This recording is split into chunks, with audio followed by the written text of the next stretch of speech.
afternoon, lads. It is me. Let's grab some music.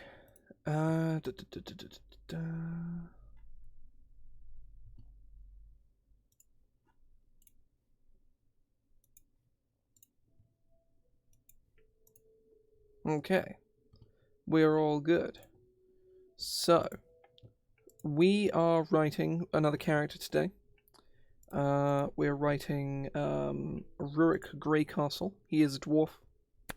He is an inquisitor, which is a class I've made for I've released in the past. Oh, I thought the music sounded a bit weird because it came out on my speakers instead of out of here. Apologies if that showed up on the mic, but yeah, we're writing Rurik today. I'm probably not going to do the statistics on stream, especially because I have a game to run tonight and I need to do some prep for it, and I've lost like a fair amount of time already today because I should have started 2 hours ago, but I had a Rona jab, so I've had my second Rona jab. Good stuff. My arm doesn't hurt yet. I have a feeling it's gonna later on though.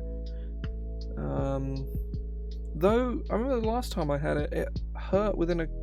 Oh, I can feel a little something. I got my arm like, hang on, got my arm like up. You know, but I can kind of feel it a little bit, but I can feel the needle entry point. Maybe it's. Haven't actually like looked at it at all. And where is it?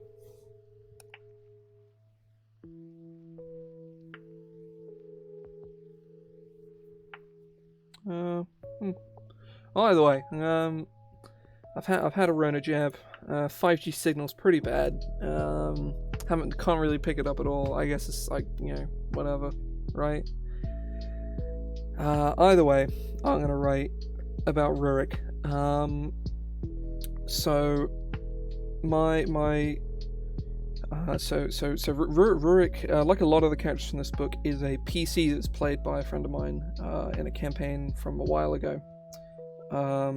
She was a later addition to that campaign, but Rurik was good fun. He fit in quite a lot, and he's become a kind of an iconic character that I've used in a lot of places over the years. Whenever I need like a character, I tend to default to just using Rurik.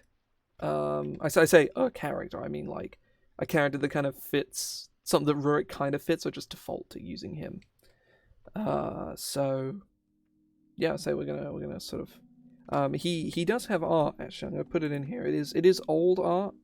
I've whilst AJ was like wanted to do new art for him, I was like, prioritize all the other characters because they don't have art and he does, and while she wants to like go back and redo it because it is very old, I think it's fine. Like it looks pretty good, so who cares, right? So yeah, this is Rurik. He is a dwarf. He is a he is an inquisitor. So I'm gonna start here.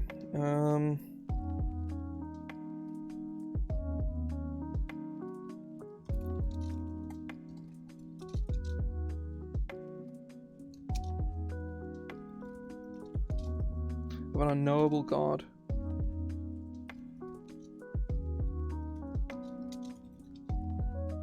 Heralds.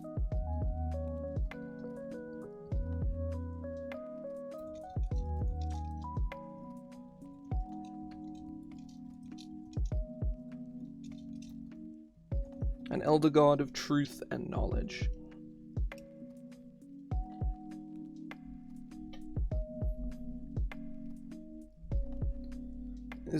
Is the herald of Suthul, an elder god of truth and knowledge.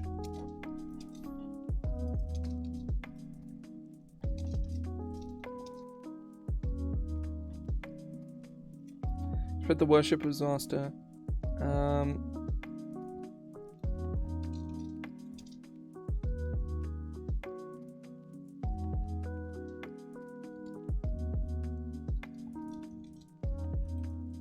Of his unknowable god.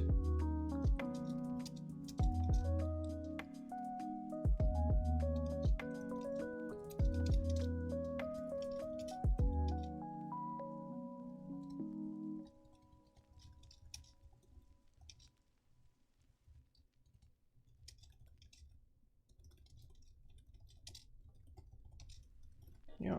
I was gonna change the name of the order just to make it sound a bit more evocative, but nah, the Yellow Order sounds pretty sick. It's very simple.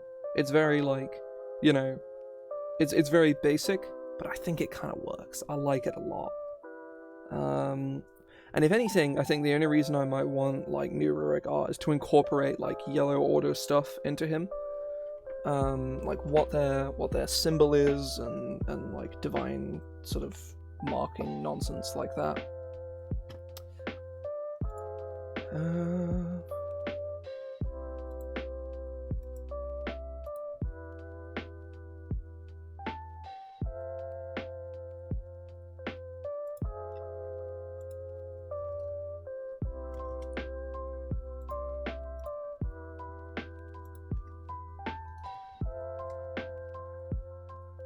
Okay, right.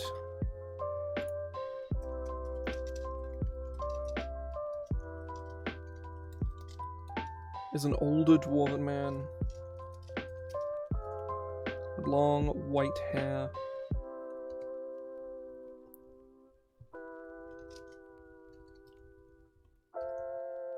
And neatly trimmed, and long white hair and neatly trimmed beard.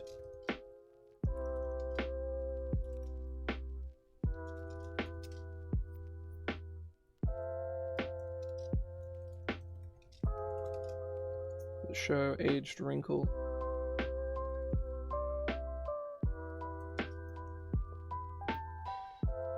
Let's show his age. Despite his ugly appearance, Rurik is very heavily built.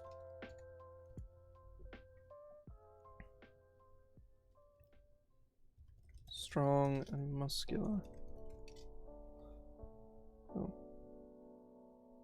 It's very heavily built, strong and muscular. Or is strong, muscular, or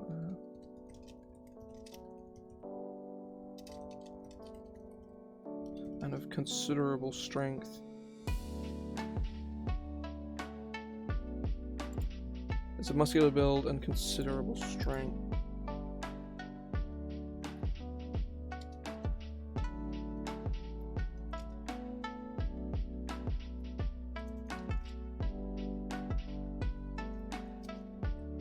He wields a heavy warhammer. Warhammer. No, that's not capitalized. I guess it's two like that. Is it? Warhammer. Yes, it is. That's because I spelled it as one word. It was like, oh, you mean the brand? And I'm like, nah, bro. None of that 40k shit here, please.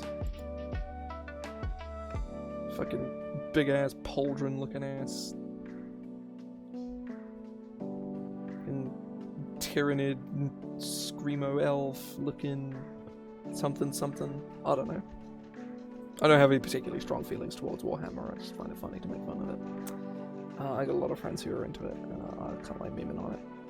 There's a heavy Warhammer blessed by Suthul.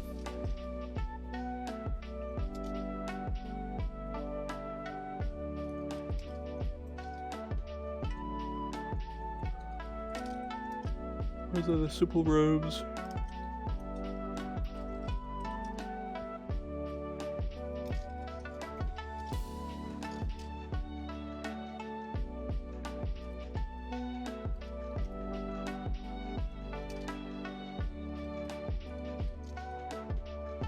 Or equally embellished heavy plate.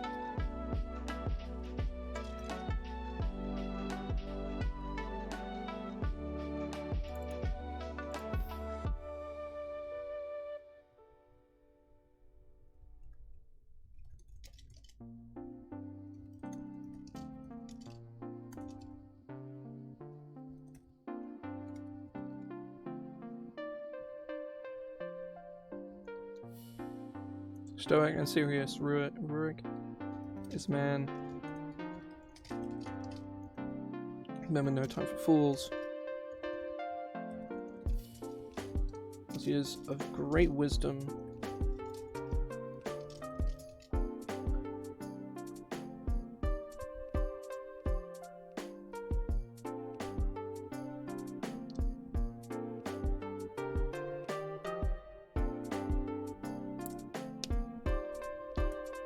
He is of great wisdom, he has no time.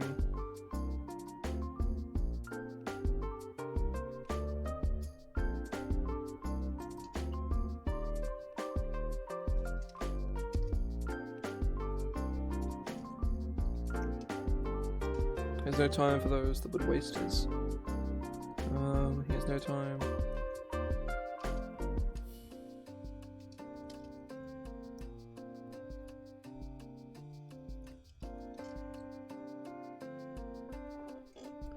I'm trying to convey that he's like he's like the tough but very reasonable teacher you had in high school, you know? Like you kind of respected him, you know? It's like like you get the stereotype it's like an older dude, but it's, you know, I mean it's anyone, but it's the stereotypical teacher that's super like no nonsense, don't fuck with me, but in a kind of respectful way, because instead of just, you know, kind of being weird power trippy little weirdos, they're actually like, you know, just kind of reasonable people. Very good. Stoic and serious, no fools.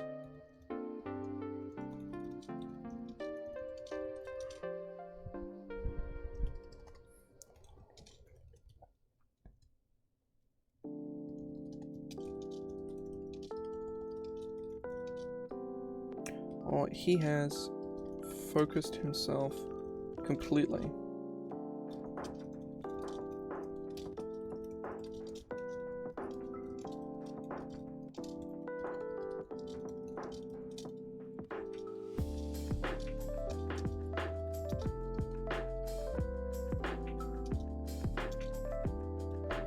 That's a good, great.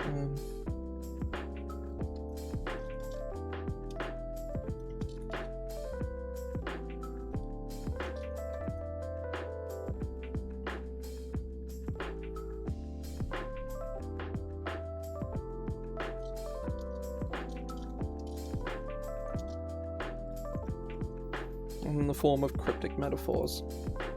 Just because I think that's fun. I like the personality trait.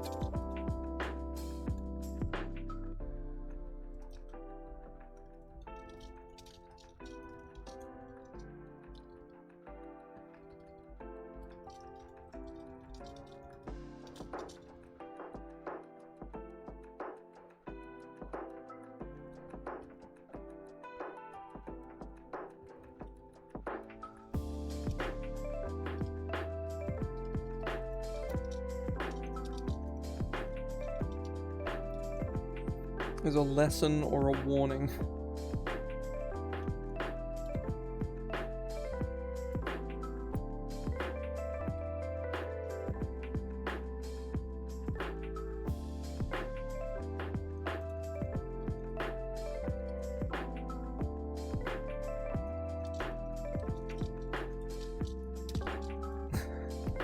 Okay, no, I like that. Every word I say is a philosophical lesson or a warning to leave me alone.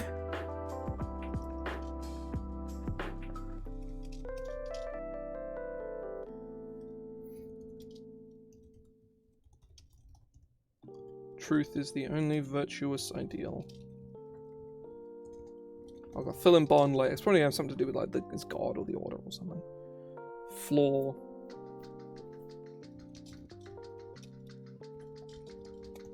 I'm stubborn to a fault.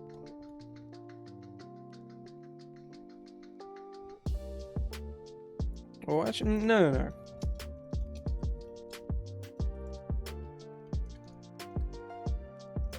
Got trust issues.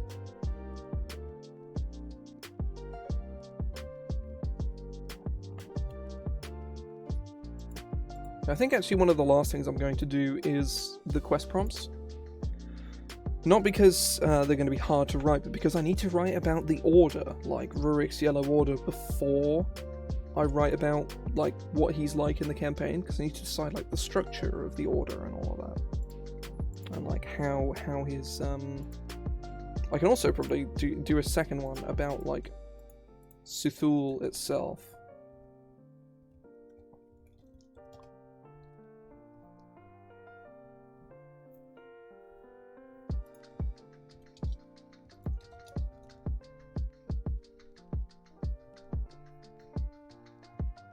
Oh.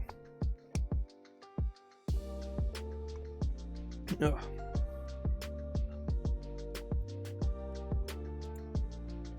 Oh. There we go.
From his long life.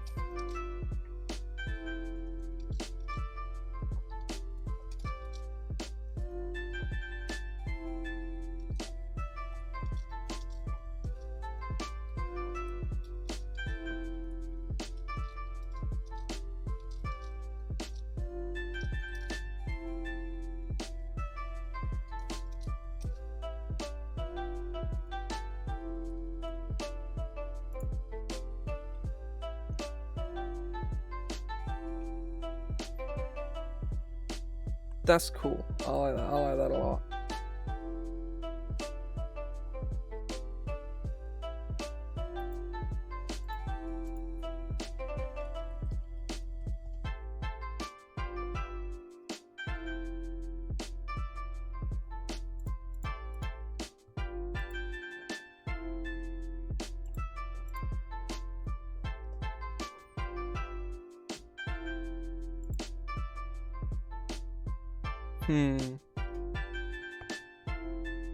Well, the ache is starting to come in.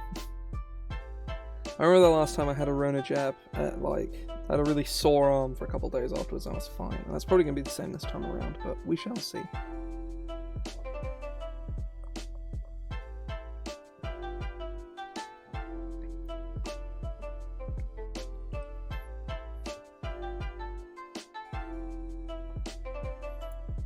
Suthul, the Yellow Order, Angela's notes. Where to go? I mean, realistically, history is probably the place we're going to next, right? That's probably where we're headed.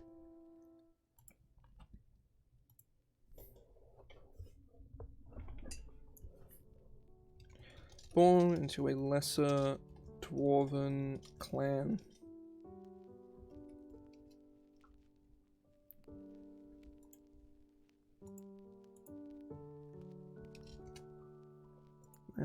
Rurik. Spent his youth.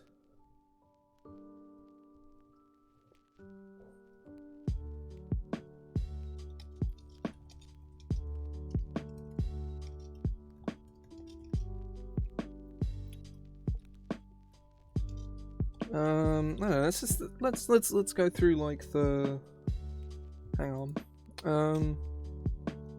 List of medieval occupations.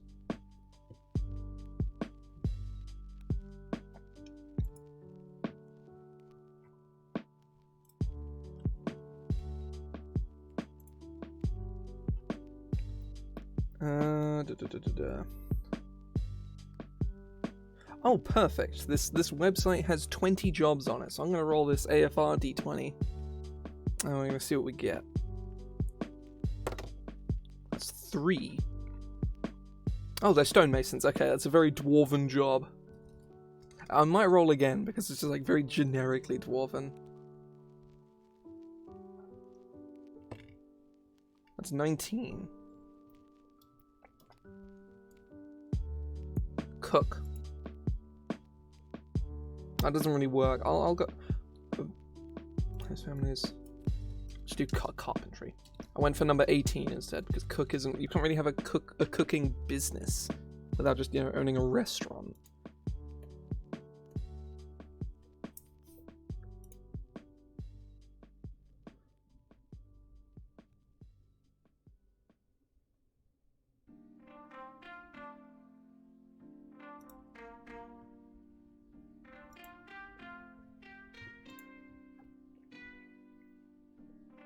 His family's carpentry business.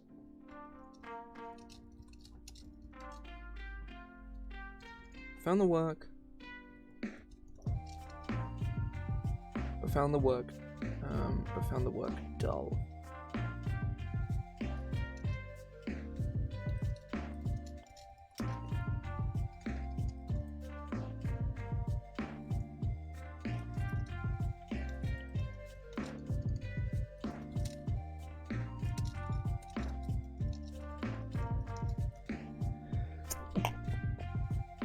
Oh. No.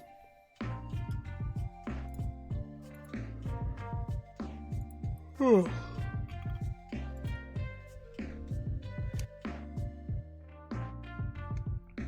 Oh. Yeah, increasing board of his family's demands.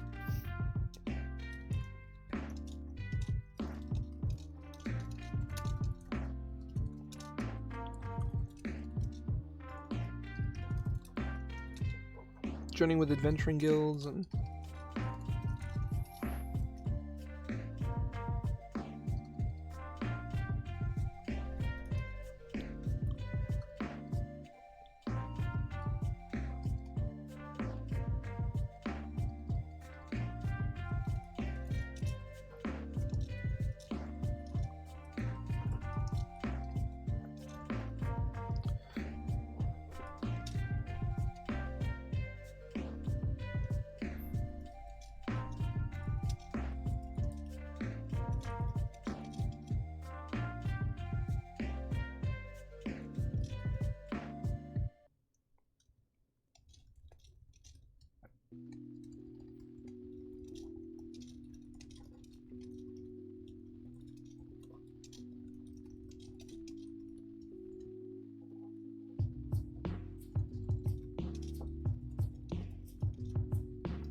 to a mysterious island.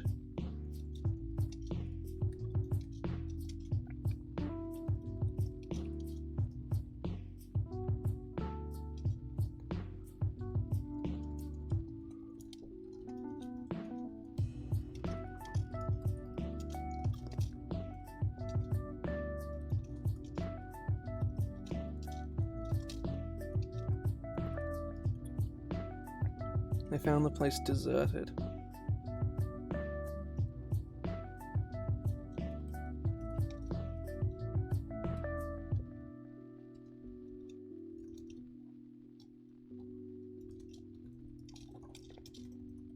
Ventured into the wilderness.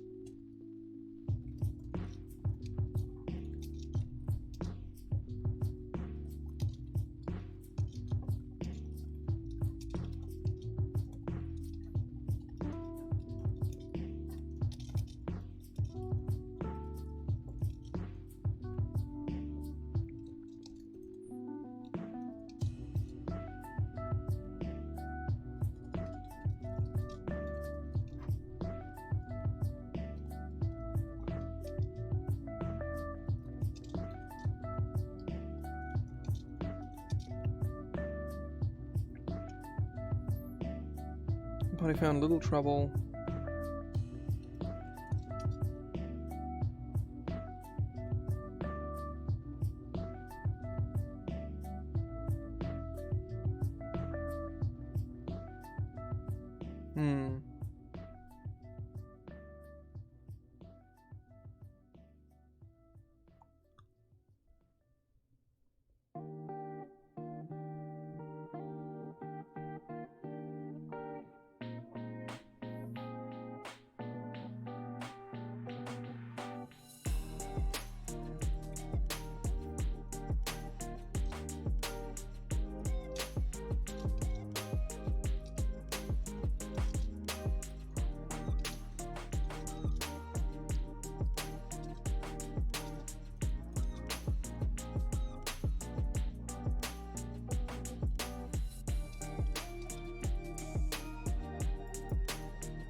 I guess we're just going like cosmic horror with this shit right now, like some horrific amalgamation of flesh and sinew.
Nice. Very nice. Can't just writing some cosmic horror in here. It's all Rurik. He's hanging out. Say I'll send this over to Lauren later. Wait, didn't I tell somebody else I was going to tell them I was going to send them something once I was done with it? Oh yeah, I did.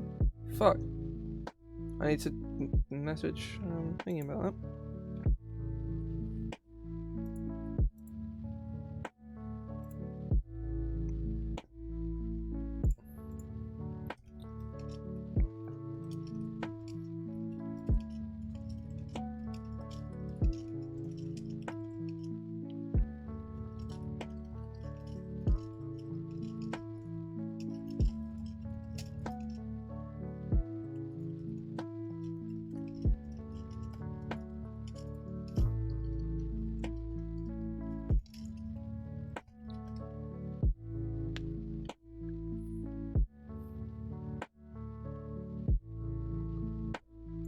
Okay, right. Yes. Imagine going to university. This poster was made by the Me Gang. That was the first faithful to Thule.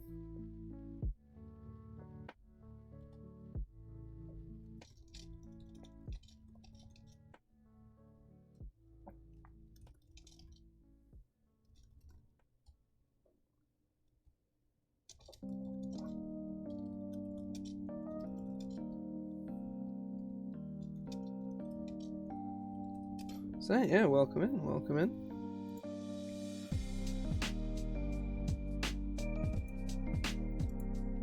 And began his great journey.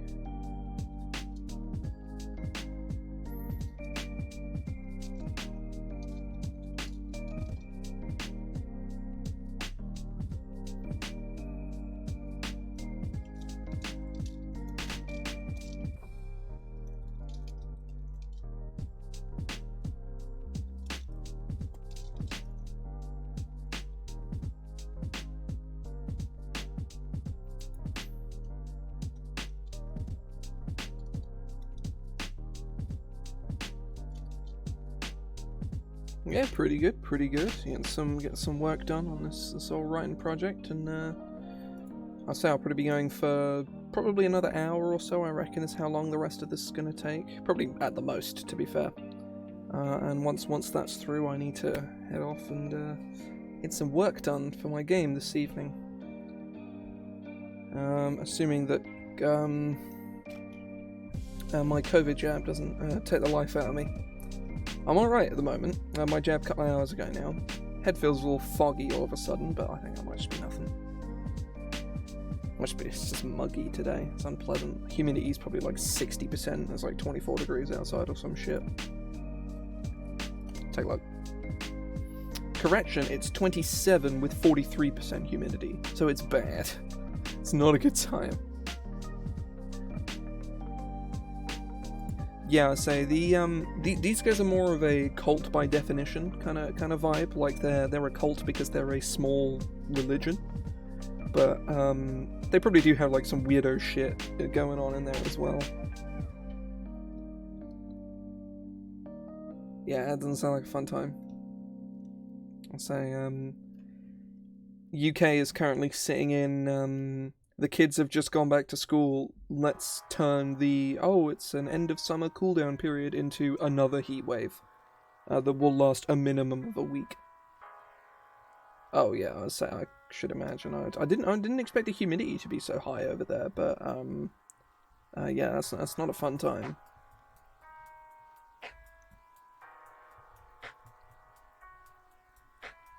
I was saying.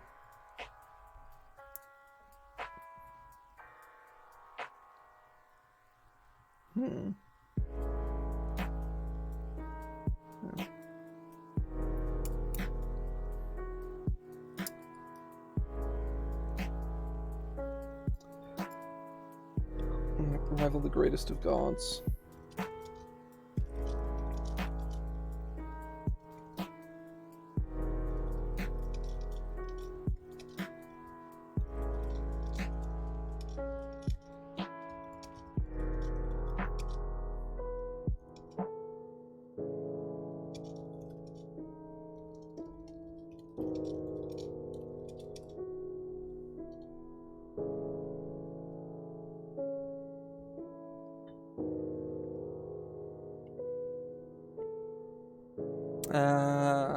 Yeah, I'll say that's we're like where I am, we're pretty close to the sea as well, but it's the North Sea, so you know, like it's not exactly warm waters ever.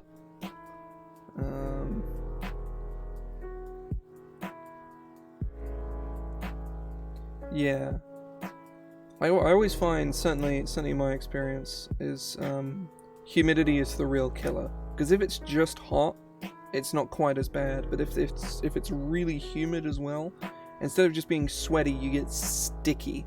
Like it like clings to you, and it's horrible.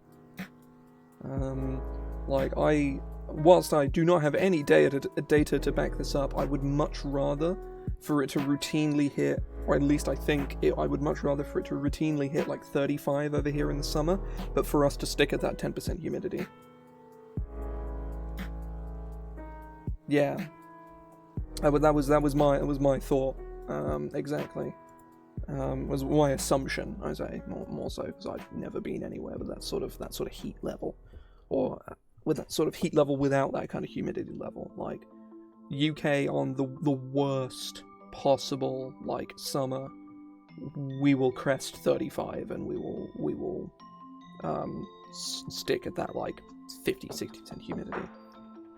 My window is currently open, just not very wide, and sadly this I got fan like right is like a foot away from me, but I can't turn it on because it's super loud.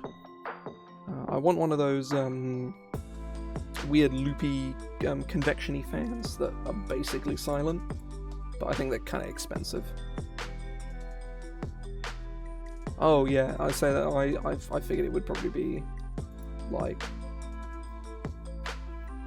I say never experienced like, certainly I think I've seen 40 before, but that was like I'm stood in my conservatory kind of thing, because you know for some reason there are people who are like, oh, let's build our houses with like greenhouses attached to the back, and it's like, oh yeah, that was a great idea, wasn't it?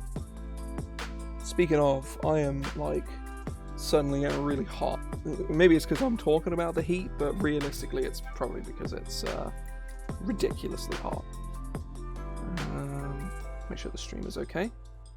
Oh, we had a big dip in oh, welcome in, Louis. So we had a big dip in something just now. Oh, whatever message you just sent hasn't come through on my thing.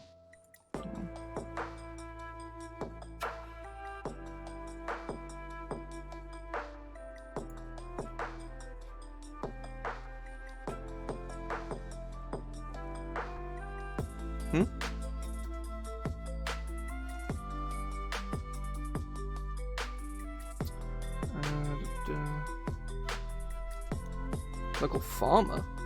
I'm not sure if we're on the same page.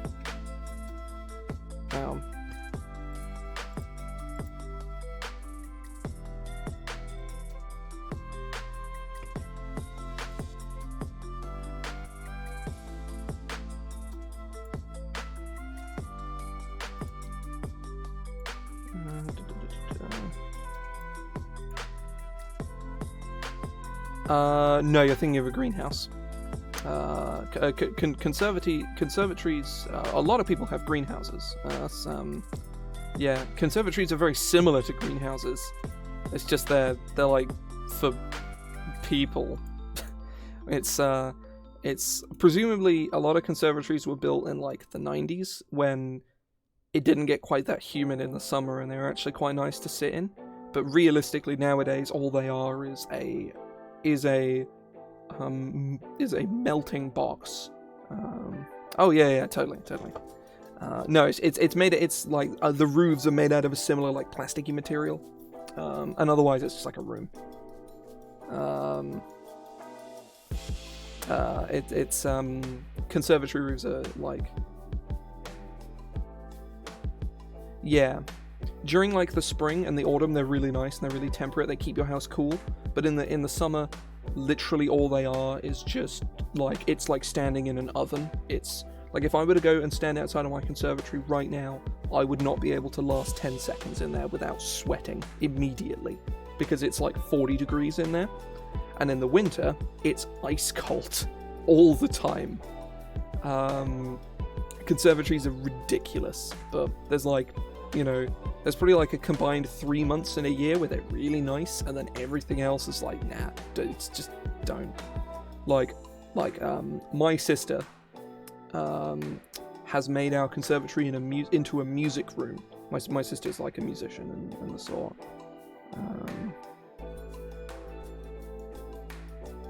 Yeah, lots of people use them for that. But ostensibly they are. I'll get like a image of one from the inside. This is a very, very fancy conservatory, but hang on, there's a couple images. Let's get one from the outside.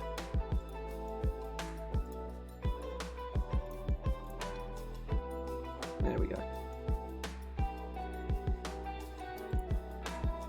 Oh, okay, I'm going to take a sip of some water, because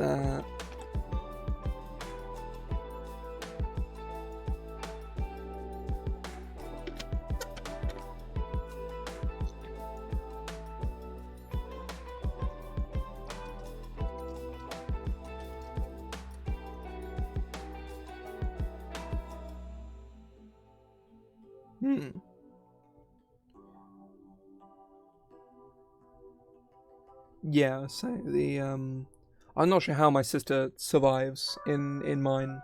Like, she's put like a piano and like her guitars in there, and she's like set up a little like space to sit and like and stuff, and it's like, how? You know, like, how do you live down there?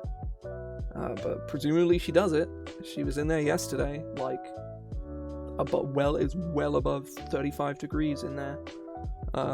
She was just kind of in there. I was like, okay, you're making those decisions with your life. Killed your basil plant. I don't know how easy basil plants are to kill, but rip. F's the chat for basil plant. Do we have any? No, there's no appropriate emote for F's in the chat. Well, I suppose there is. Just hang on.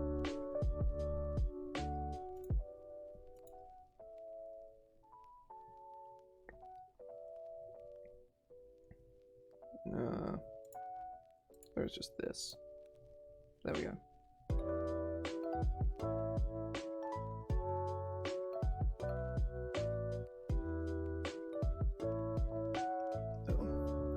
So I'm sort of like I'm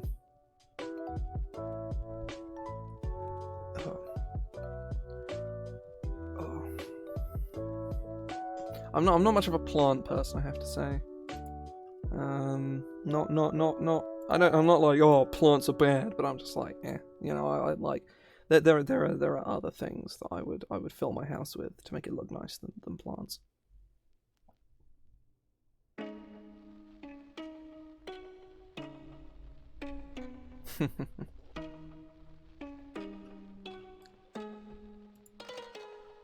Okay, right. Next step, I think, is... And I think the history section is done now as well, which is the hardest bit to write generally. Just because it's the longest part, it's the most time-consuming and the most, like, sort of creatively intensive part. Everything else just kind of, like, writes itself, almost.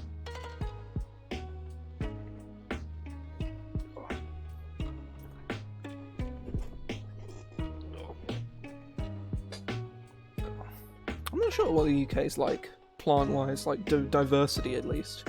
I know our animal diversity is pretty low, which is nice because it means the most dangerous thing I can find in the wild is like a rabid fox or badger, or I don't know, like a wild dog.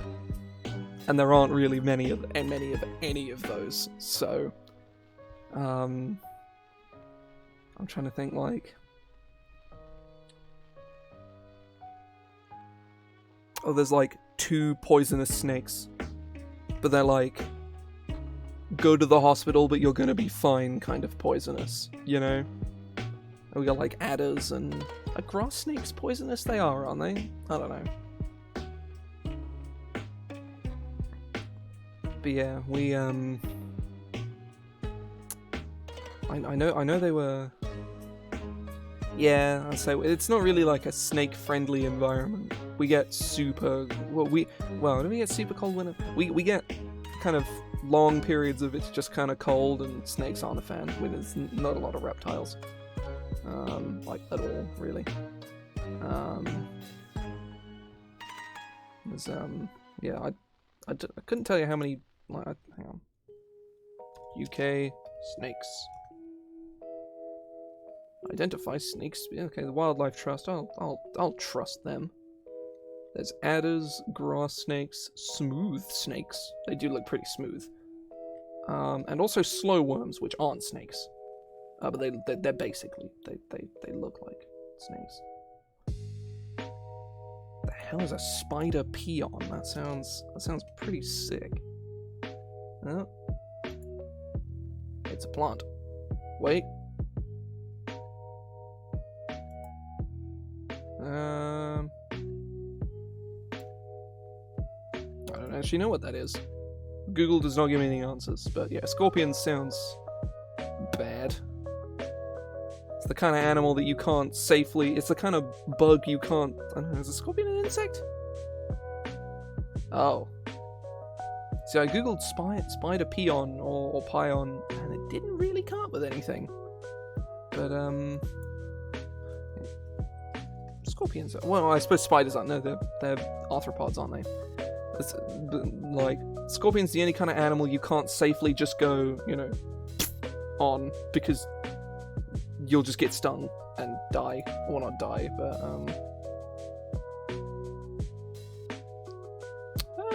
yeah, sure. I'll say that'll probably come up with something.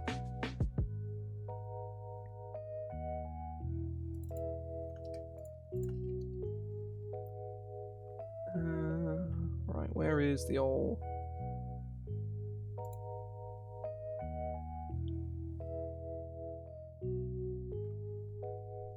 Oh, those things are... Wow, that's maybe the worst thing I've ever seen in my life. Wow. That is advanced awful. That is... Wow. Yeah. That thing comes near me, I'm just gonna set myself on fire. Just to ward it away. I don't care if it's poisonous. If that thing comes near me, I want to die. So maybe it's good that it's poisonous.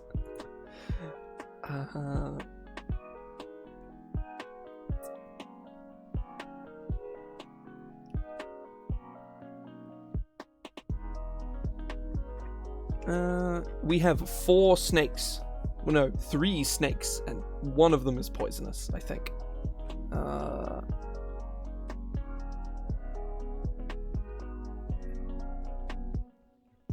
Yeah, we have adders, grass snakes, which are pretty self-explanatory. Kind of hang out in the grass. And then they're not very green. And then smooth boys. Yeah, sounds...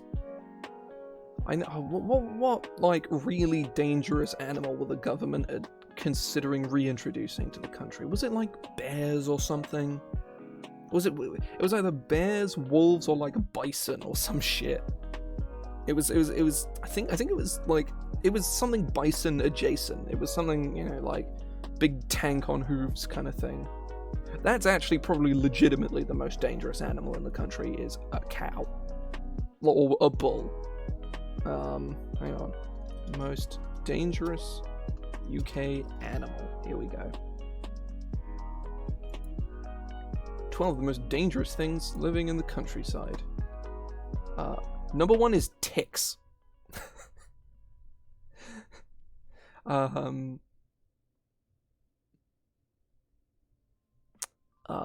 Bees, wasps, and hornets. Horseflies, which carry disease. Oh yeah, like like moose especially are like Canadians shut down highways when moose are on them, because they will destroy your car and also you inside of it.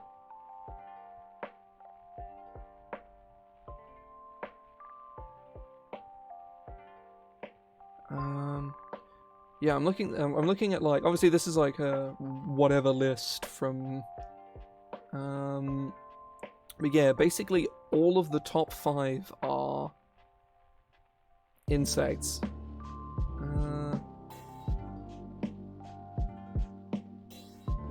There's a few spiders that'll bite you.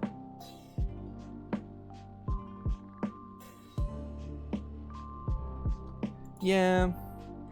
We have, ticks are pretty bad. They carry a lot of disease, and you have to have special tools to remove them.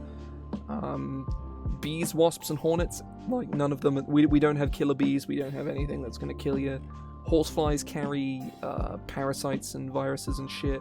Biting spiders, they just hurt. Adders are mildly poisonous.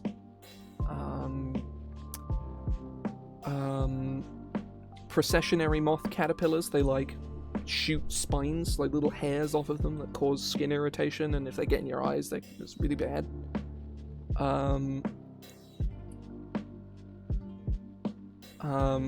Deer are dangerous because they get hit by your car and then you die. Or that you both die. And a stampeding cow. poisonous plants.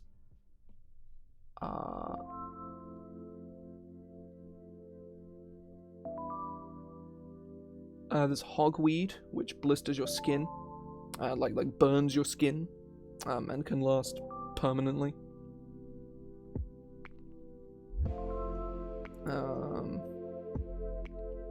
Yeah, I say the yeah, and then everything after that is just plants. Number 12 is stinging nettles, which are like everyone in the UK has been stung by a stinging nettle. They're literally that. They just make you itchy, and that's it. They just give you a rash. Unless you're allergic to them, literally nothing is going to happen to you. Yeah. The UK is like probably one of the safest places on the planet wildlife-wise. As long as you don't go into like tick-ridden forests, you can pretty much, or just like wander through fields with an angry bull in it. There's literally nothing that's like, that's true. Actually, that's a good point. I didn't forgot about New Zealand. You're probably right. Yeah, New Zealand are like, the amount of animals in New Zealand is like basically zero. Hang on. Dangerous New Zealand wildlife.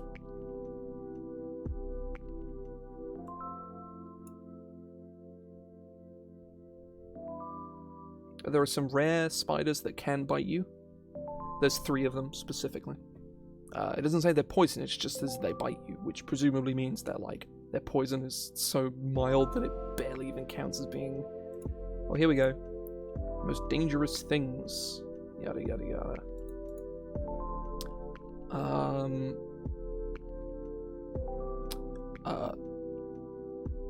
There are sharks. So I suppose that's not technically in New Zealand. You have to go into the ocean.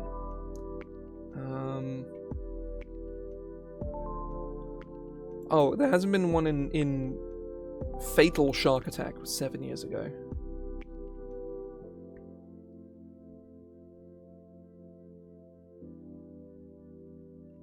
There's 3 relatively uncommon... Oh yeah, 100%. Like, orcas are smart enough to not fuck with people. Not to mention that we're just not worth the trouble. But yeah, orcas are like probably like number 2 most intelligent creature on the planet.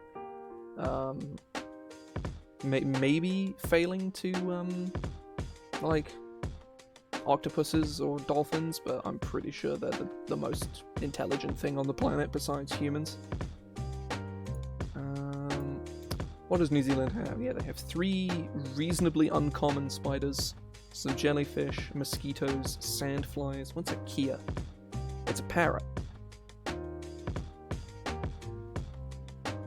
They don't attack you, they just steal your shit. Seals and sea lions, wasps and bees.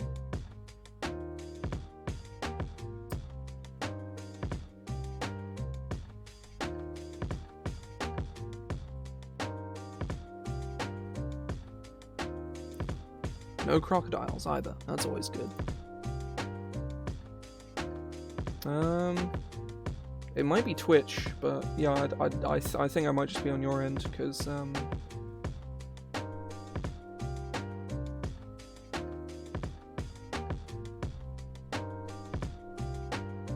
yeah, say dolphins are pretty fucked up.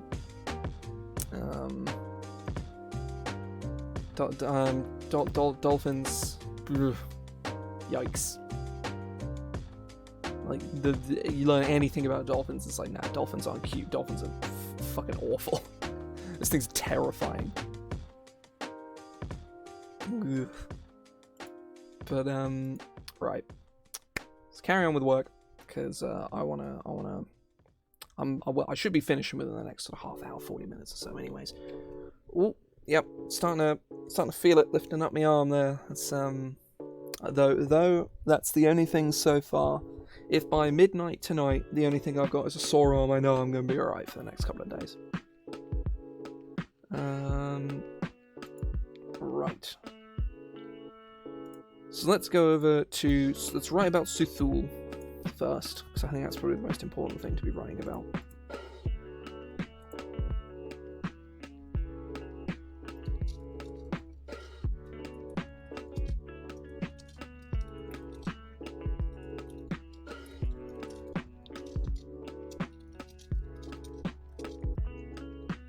Soul is a being from the far realm.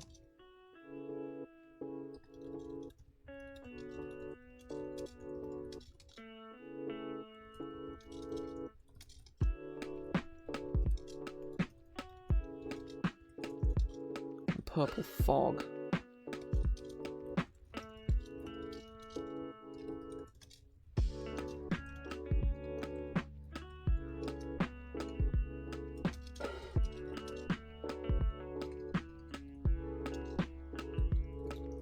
Of unfathomable knowledge.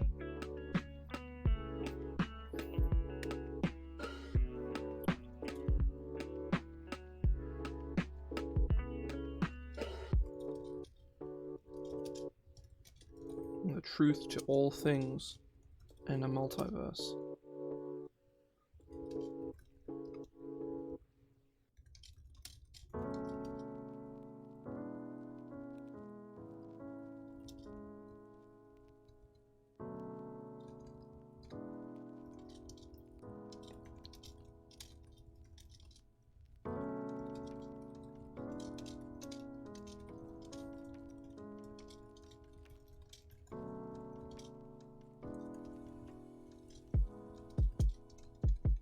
Roll on or choose from the Suthul's goals table.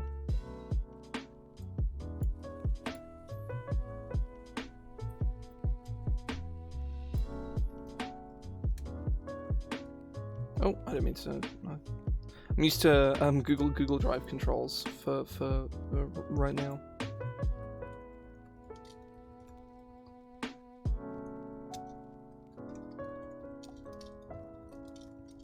To know and understand all things.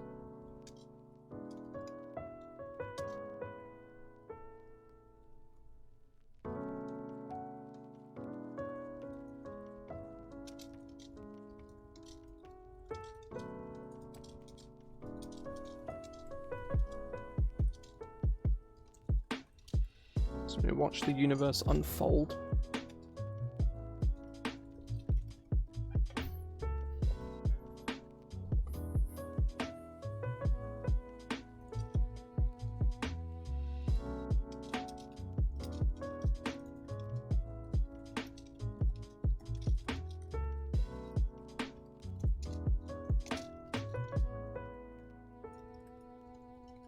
Let me just Google the exact definition of inexorable.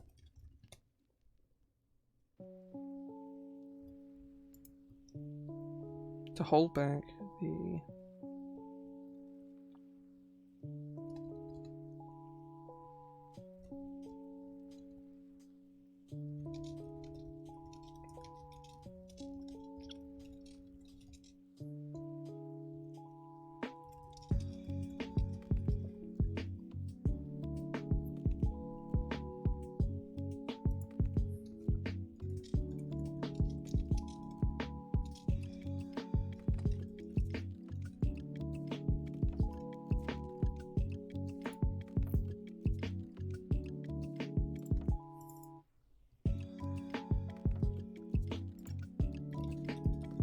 preventing them from passing into the material world.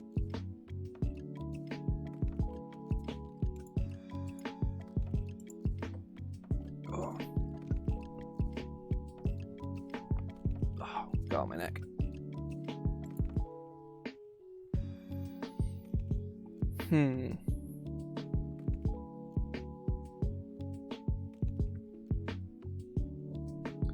I'll most likely be doing this again tomorrow, by the way. I was gonna do my Mystic stream tomorrow, but then I realized I have I have another game on tomorrow, so it makes more sense to do it on Thursday, where I don't have anything going on in the evening. That's generally the plan, at least. And on Saturday, I'm going to probably stream this again, or doing this again, because well, that's what I want to do.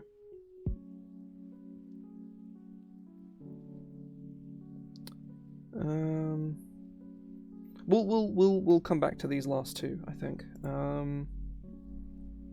Because we could always just cut it off at a D4 if I don't come with any more ideas. And if anyone wants to suggest, like, what are Suthul's grand plans? Like, you know, he doesn't have to be evil as well. Like most of these are, like, all of these are either good or neutral. So maybe a couple evil ones could be good.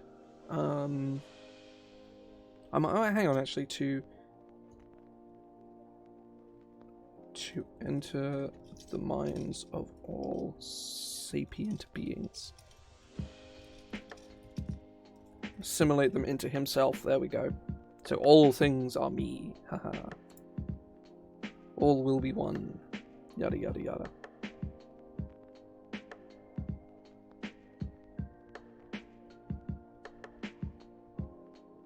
But yeah, I'll come back to this last one. I'll start writing about the Yellow Order now. Founded by Rurik some 200 years ago. Wait, how long did dwarves live?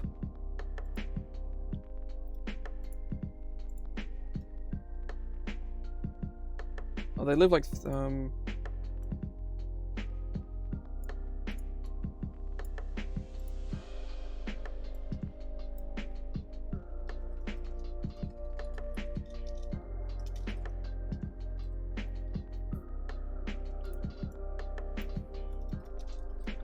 80 years ago.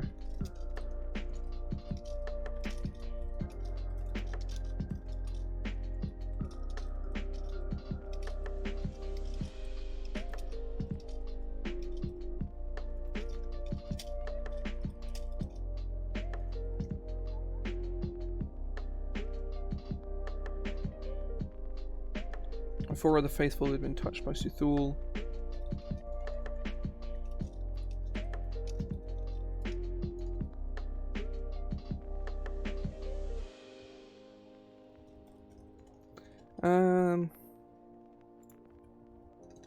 Synonym Herald.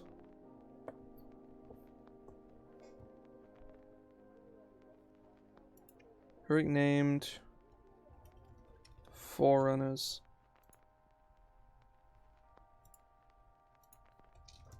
Rurik named the Forerunners.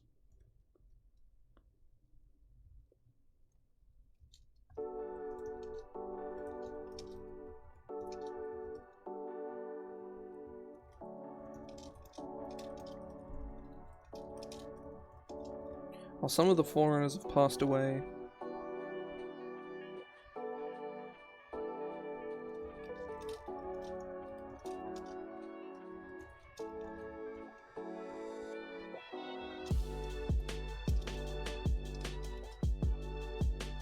you know,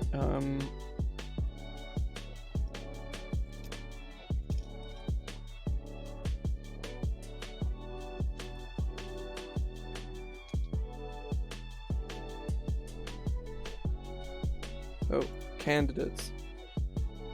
Breathe the fog of Suthul.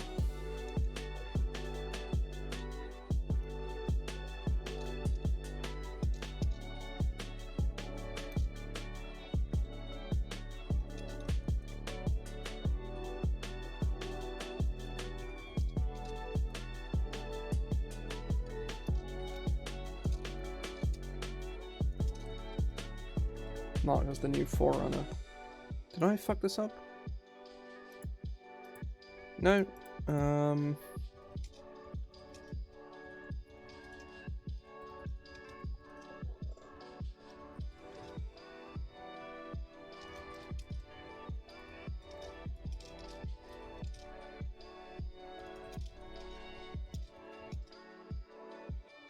Into 3 other ranks.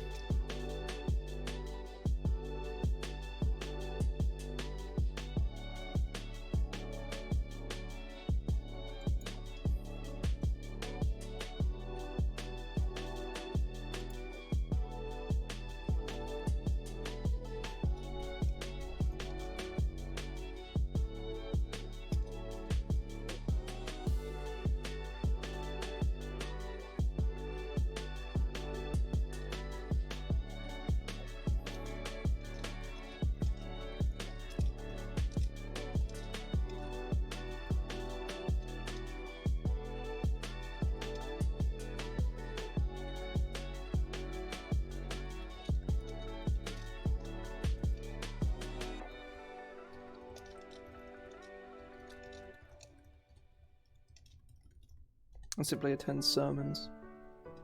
Think of like, for anyone who's even remotely aware of how the Catholic Church works, or how a lot of Christian churches work, is you can be, not officiated. You can be, because not a christening, it's, you can specifically join a church, and I can't remember how it works. Hang on.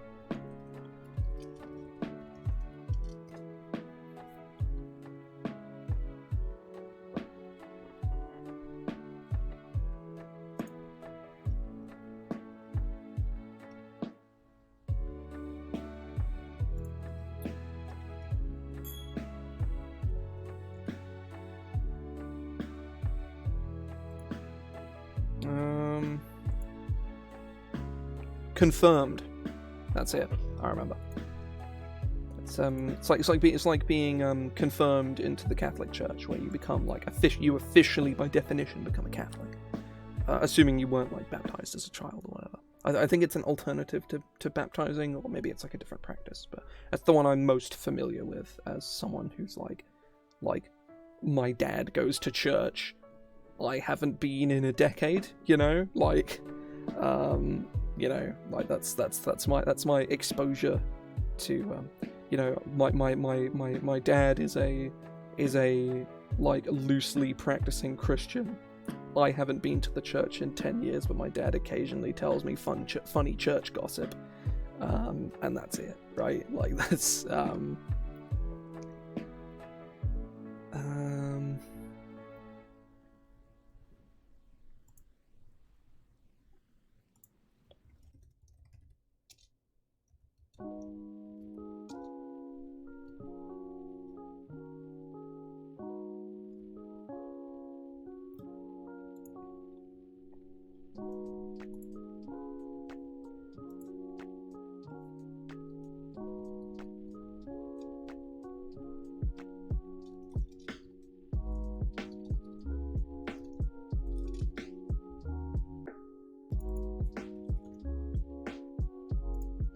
I might do a bullet pointed list here. I think it'll probably be, or if anything, actually, maybe not even a bullet pointed list. Just maybe like oh,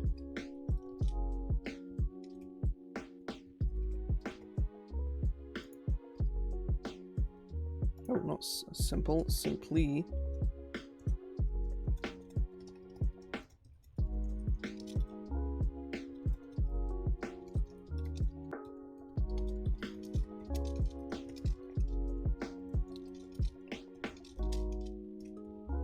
Spreading the word of the order, or performing clerical, or performing official management duties within the order.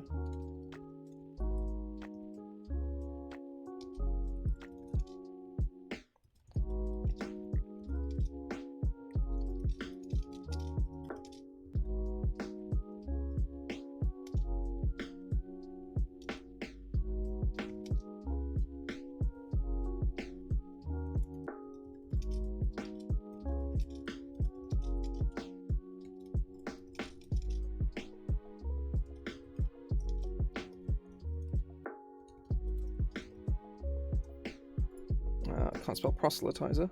That's because it's spelled really weirdly.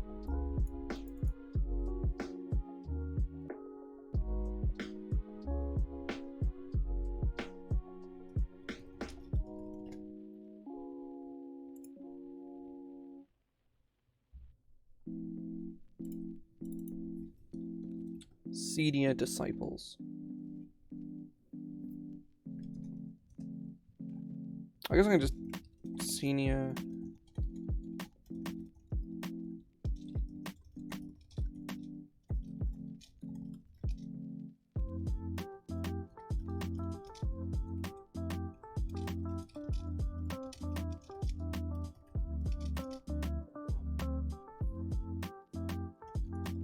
This is a treasurer or armorer. A treasurer or armorer.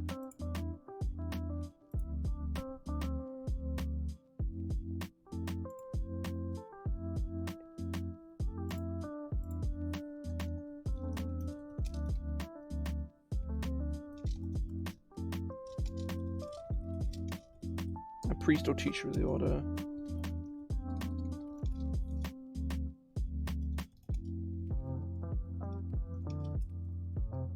Tasked with teaching Suthul's tenets. That's something I should probably put in here, actually, is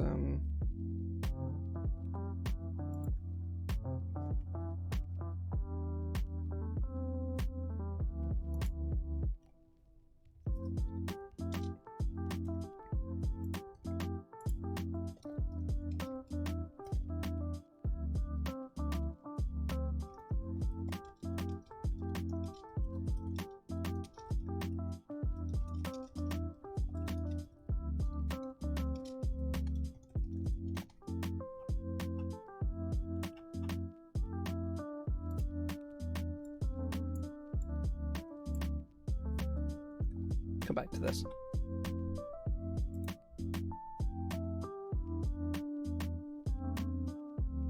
And I think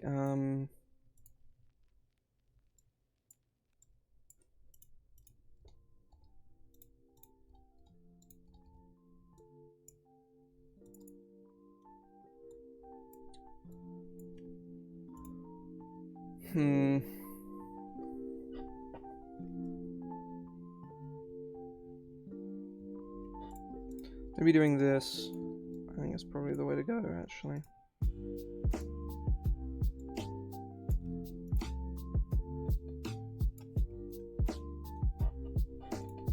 So a docent, a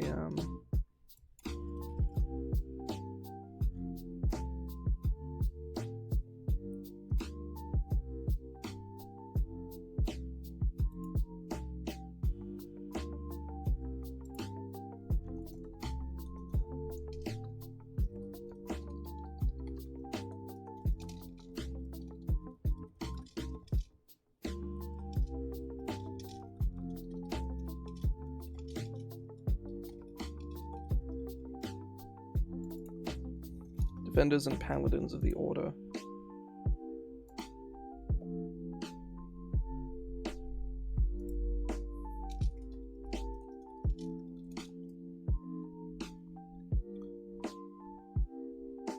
Pedagogues often perform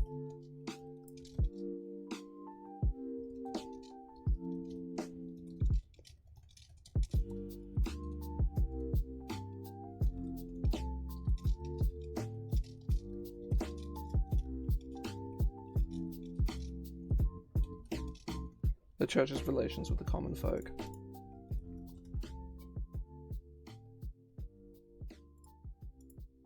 Nope.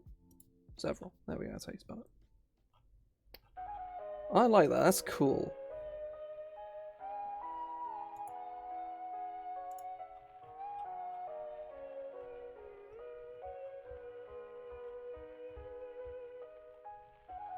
So I need to write Suthul's tenets and the last of Suthul's goals, because we've locked ourselves into doing 6 now, because I wrote a 5th one I was really happy with. I guess we can have 2 more evil one, or 1 more evil one, right? Like, what is an evil goal for Suthul? To, maybe 2.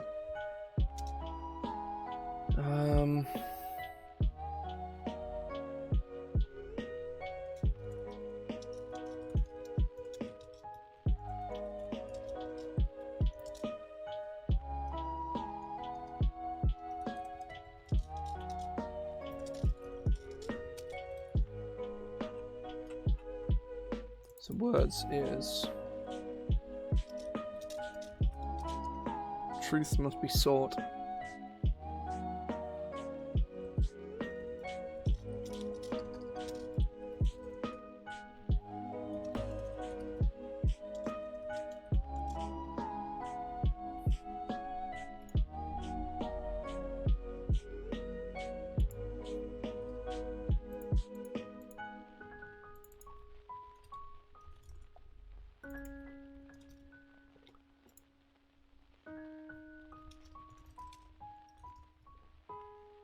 I like having that symmetry where like they use the same wording for all the tenets.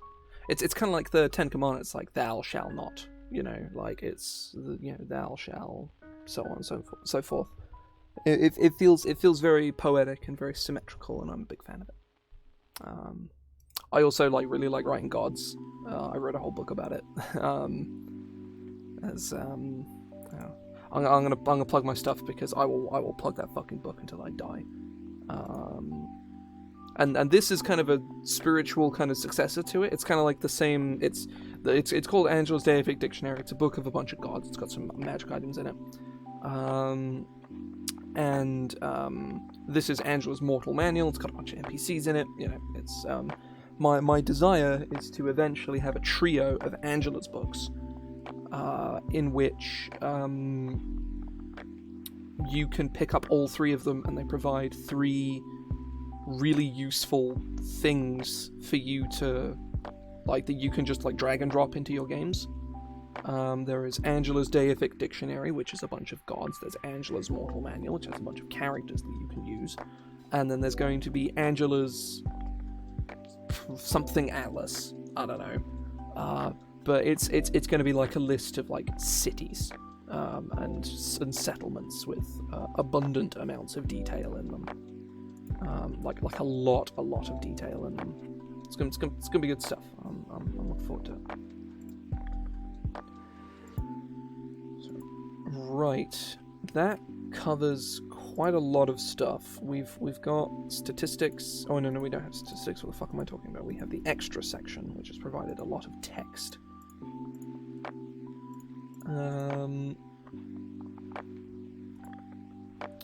Our next goal is to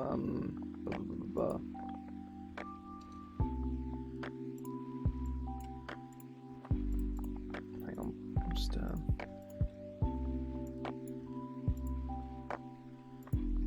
yeah, right, sorting something out. The next sort of step is to go into sort of Rurik in your campaign. That's the next step. I think Angela's Notes I'll save for last, because those are the last two things we need to do, basically. Is Rurik and his yellow...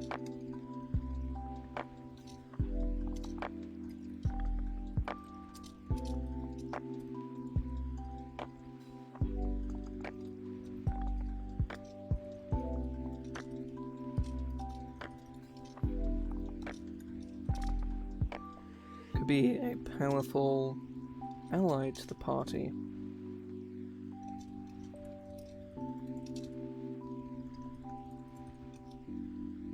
Oh, there's the automated one as well.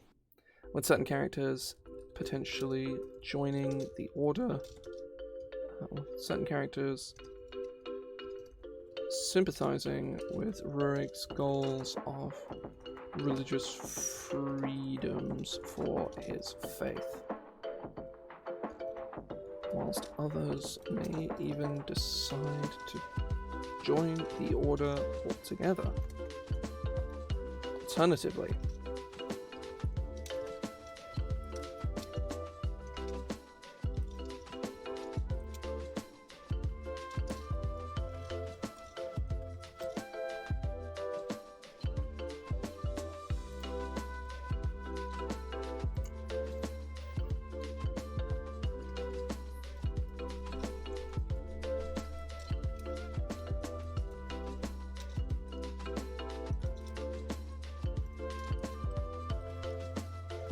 or partaking in questionable rituals.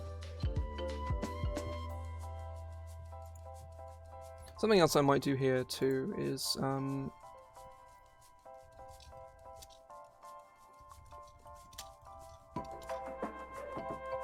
to make their home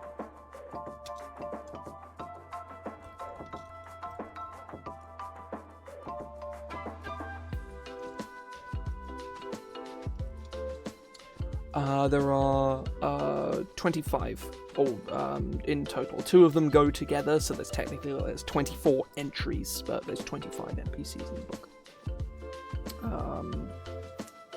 I am, as of literally starting writing Rurik, I am just over halfway done, and I plan on doing a minimum of 3 of these every week until I am done.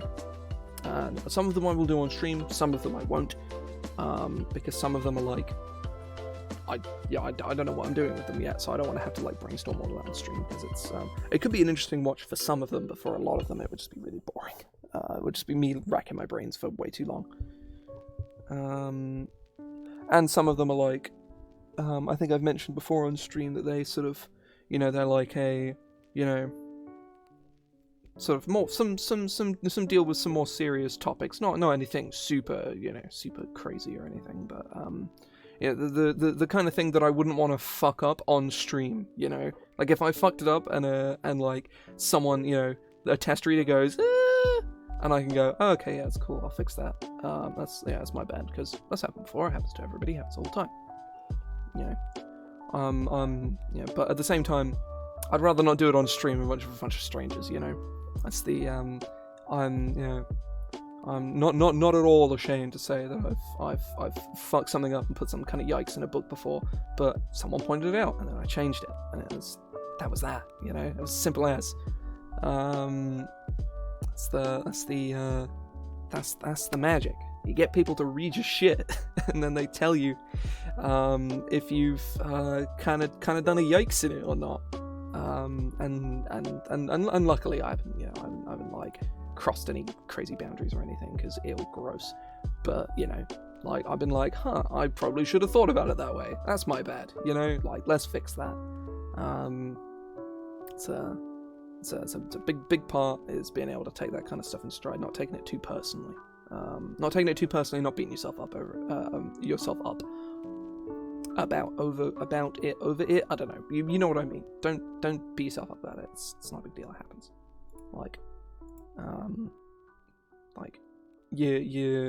Yeah.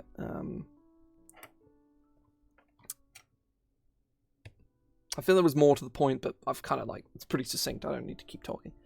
But the Order make their home in a small cathedral known as the what is that fucking word for yellow?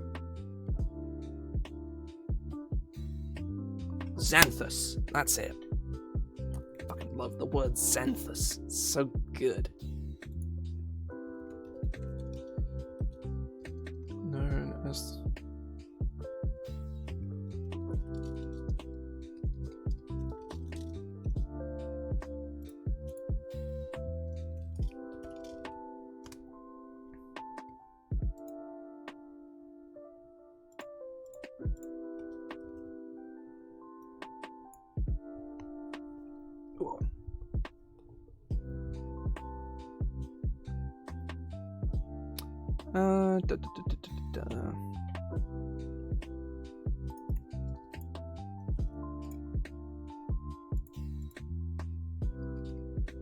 Church of the Xanthune. Yeah.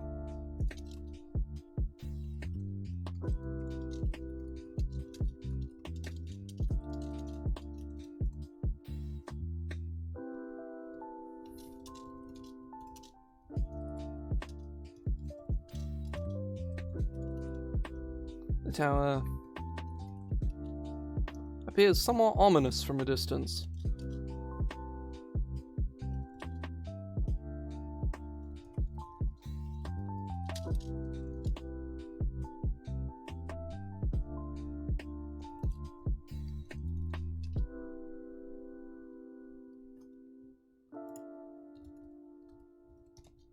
Not beautiful, beautiful.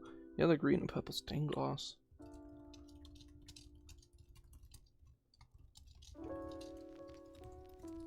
Far more inviting on a closer inspection. That's what we want. Hell yeah.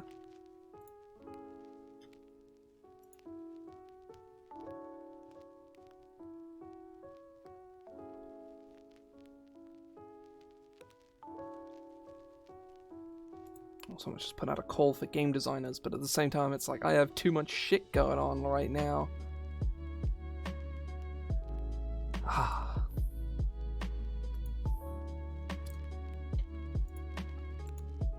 Right.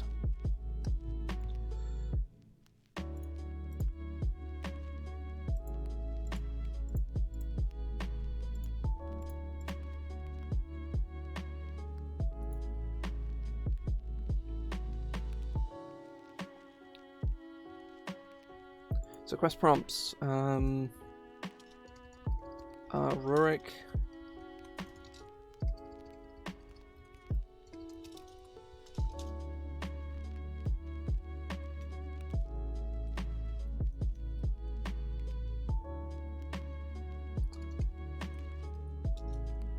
Needs a group of pedagogues.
Kind of small cult.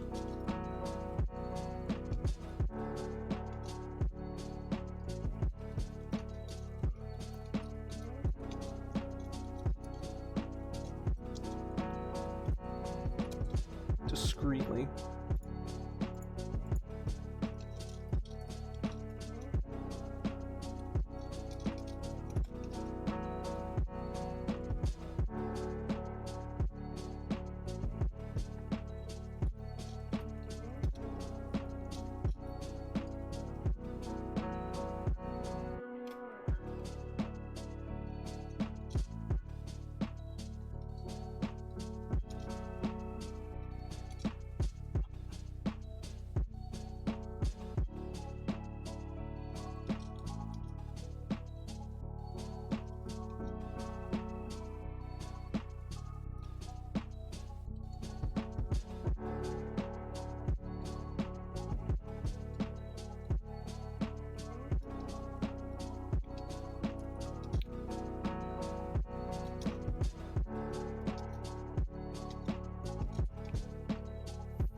Almost Rurik.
Need a couple more quest prompts.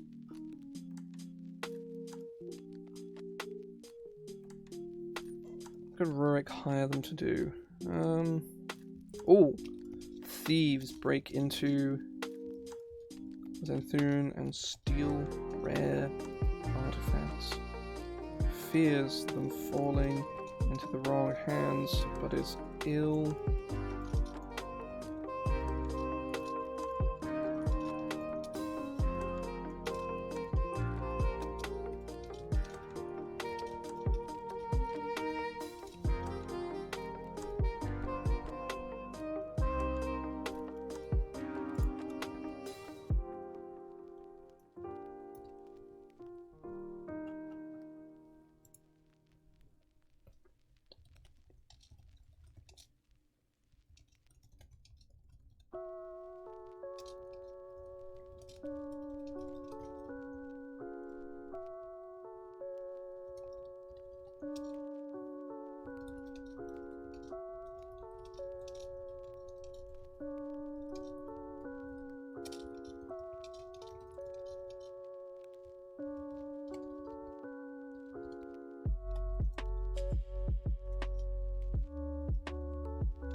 Good stuff. I'm happy with those. I think they're kind of cool.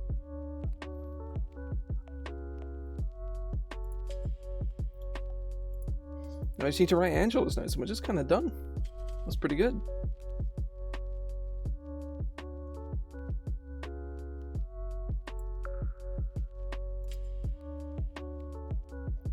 Go for about an hour and 40 minutes.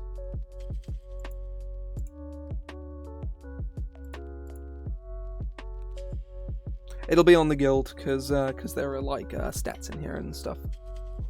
Plus, my experience with releasing something on drive-thru was tantamount to like being hung, so I don't have any plans on releasing anything on drive-thru anytime soon.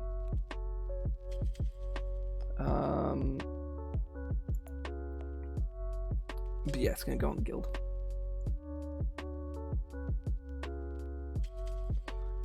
Yeah, it's really not fun when you go to release your product and then they inform you that, oh yeah, we need to like check it for some reason, which is going to take several days, and then we're going to release it immediately once we're done, instead of giving you any kind of opportunity to not. Yeah.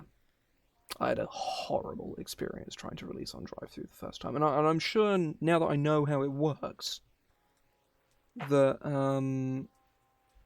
that it'll be fine this time around. But I really don't care. Like drive-thru, you just kind of like hurl your stuff out into the void and no one buys it. It's one of those things. Like. Obviously, if you're not working in 5e, you don't really have a choice. It's either that or itch, and itch looks okay, to be fair. Itch doesn't look that bad. Itch looks okay. I would look into itch personally for future things. If I were to release, I'd probably release on itch instead of drive-thru, because fuck drive-thru. I mean, fuck the guild as well. Like, it's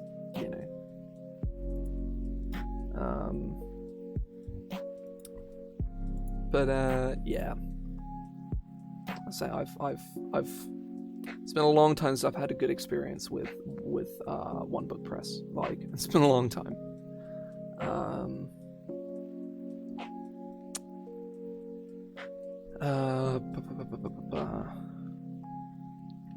I say that actually, Venrikken's released without a hitch, but that's because I didn't have to do anything. I was published by someone else, and they dealt with all the faff.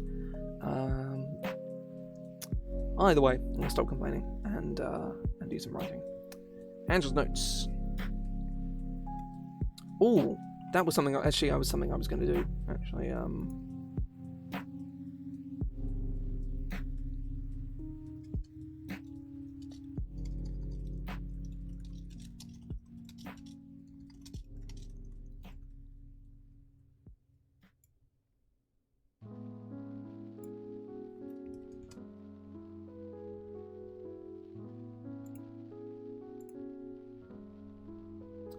let me go see how I've done this in the past. Because I know I wrote a bunch of NPCs for Edrin.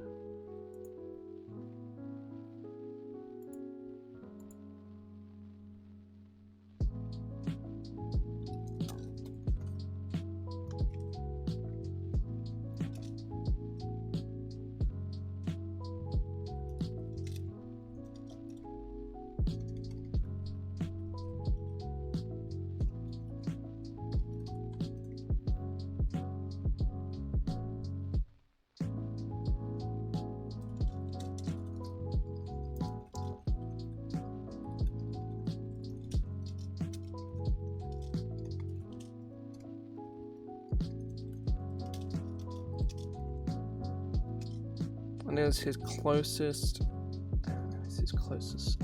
advisor.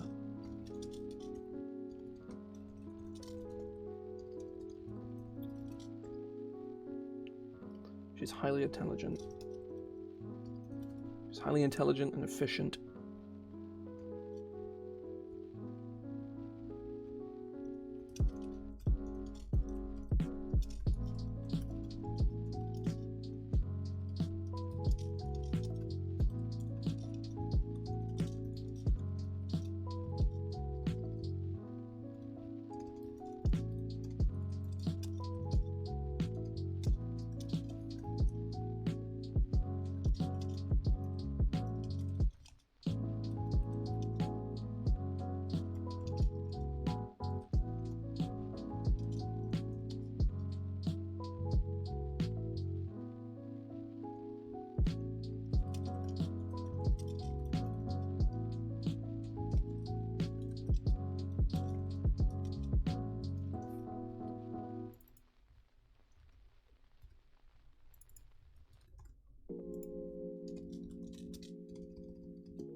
There we go. So yeah, I figured like Warlock the Great Old One made the most sense. The only problem is putting all of this here is really awkward.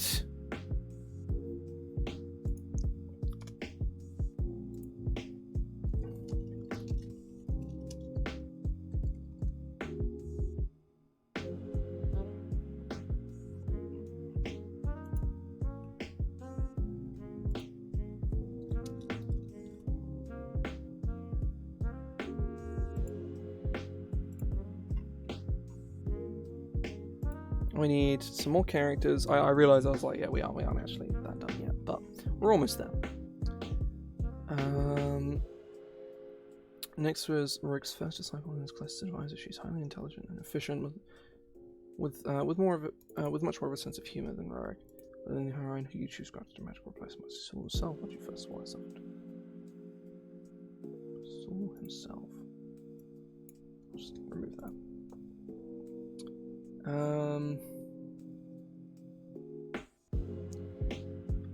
Let's just randomly generate a character. Let's go through the let's make a list of like all of the races. Actually, hang on, I have a character generator somewhere here. It's kicking around. Here we go. It's just a Python script.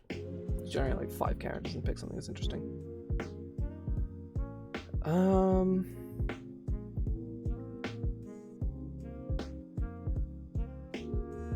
Half-orc could be interesting. Yeah, why not? It's got half-orc.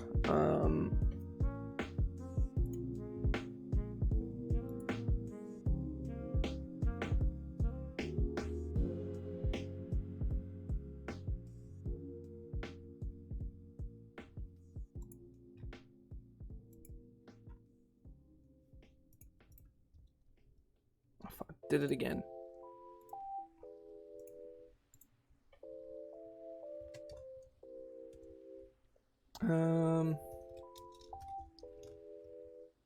Half orc. Gladiator. War priest. Let's go with war priest. What book is that from? I think it's also Volo's Guide to Monsters is where war priest is from. Let me double check. Nope. Heck, call my arm. Oh yeah, the yeah, my arm fucking hurts now. Ow.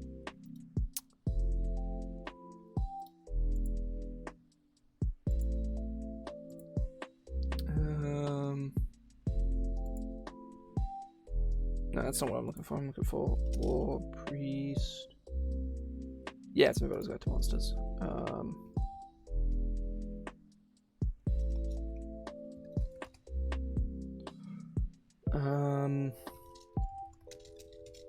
What CR is a war priest? Oh, like 9. Wow. So yeah, I think Rurik's gonna be really powerful. I think he's gonna be like one of the more powerful dudes. Probably like CR 12 to start with or something like that. The newest of the Forerunners and a former. Call them pedagogues. Fuck. And a former pedagogue. I need to come up with a name. What's his name? I think there are name generators from Xanathars. Let's use those.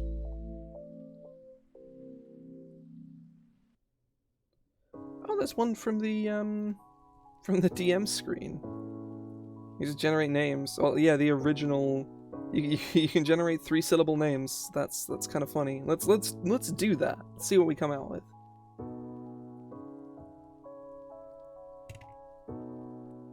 So there is no first syllable.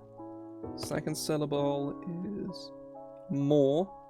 Last syllable is Morin. That's fine. Morin. Let's get a surname. 9.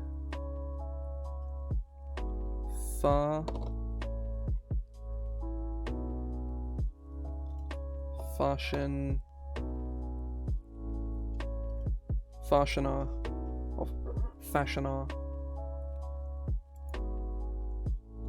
I'll do Fashionar just to make it sound nice. I guess Fashionar is Fashionar sounds kind of elegant. A former pedagogue. Lauren is an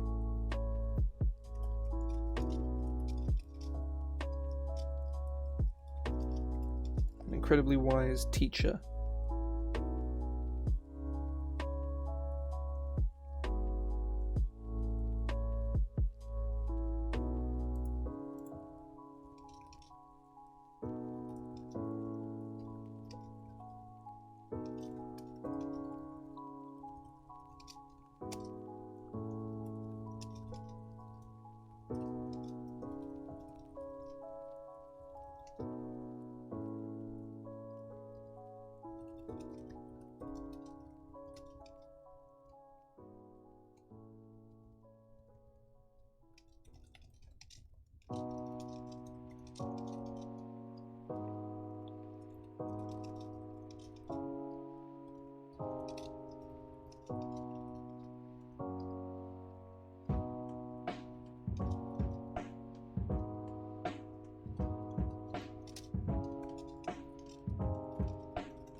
Just simplest. It's probably all but the simplest questions. I kind of like that. It's kind of funny. I like it. Let's keep using this name generator. I actually really like it. Come on with a lot of really interesting things. So let's come up with another one here. Because we can sort of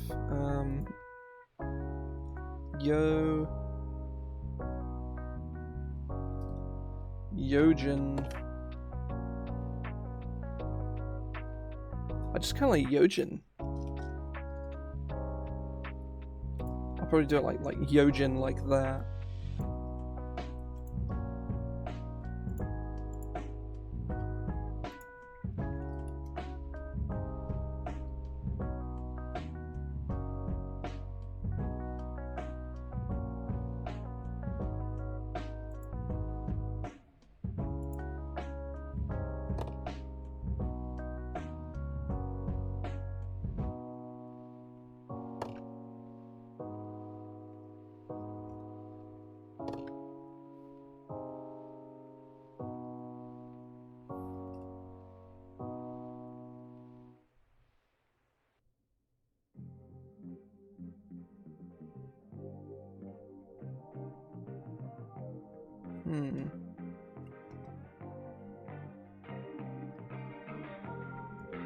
Yojin, Elzena. That's a fun one. I'm gonna say it's human. It sounds like a human name.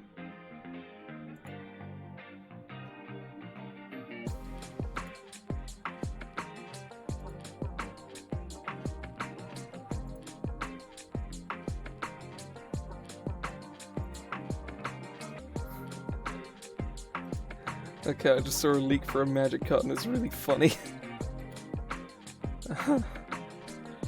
There's gonna be some people in here who care about it, but can we get some love in the chat for Hostile Hostel? Just, oh, it's wonderful. I love it. And the best bit is it turns into creeping in. It's a monster house. Look at it. It's perfect. We out here, a monster house in Magic? Yes, please. Sacrifice a creature, put a soul counter on a hostile hostel. I love that they went for it. They didn't call it hostile hotel, that's hostile hostel. Then if there are 3 or more soul counters on it, remove those counters, transform it, then untap it, activate only as a sorcery. And when it attacks, you may exile a creature card from your graveyard. If you do, each one loses. That's really good. That's really good. It's also just a good card as well, it's the best part.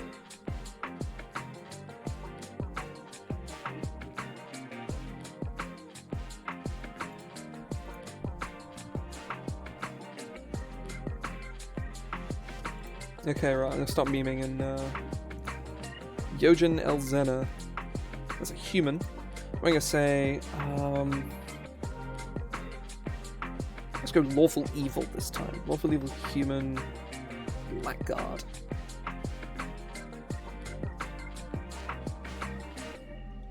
Volo's Guide to Monsters. I'm pretty sure that's, I'm like 90% certain most of the good, like, and interesting like any race stat blocks are specifically from Volo's, because most of the ones from the PHP are just fucking boring.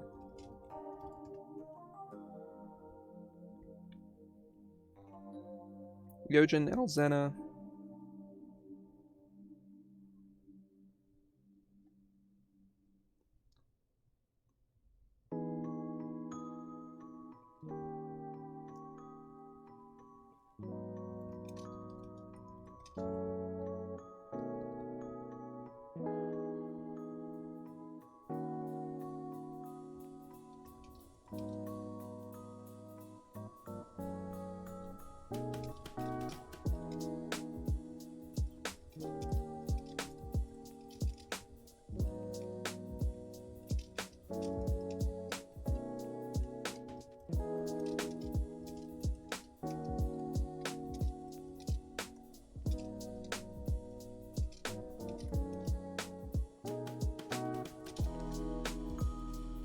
It still wears a heavy plate with pride and dignity.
Now I think we need like a nerd.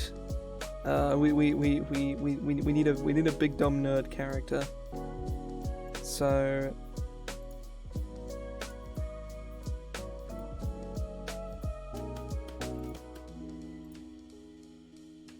Savashia. Ooh.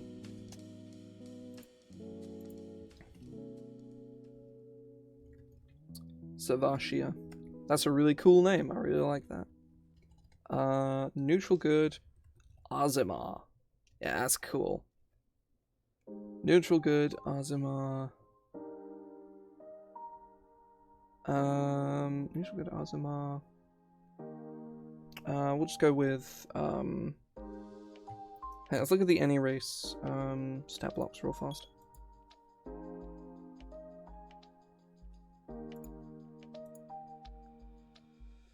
bestiary. I don't need the challenge rating 3 undead. I was making fun of destroy undead last night, and I was looking at the number of challenge rating 3 undead there were, and the answer is not very many. Not enough that matter. Savashia. Let's go any race. Let's look at ones with spellcasting type. Let's do cleric or paladin. And let's also remove, let's go core supplements, remove the Akink, the Ravnica, the Theros, and the Wildmouth ones. We are left with not a lot.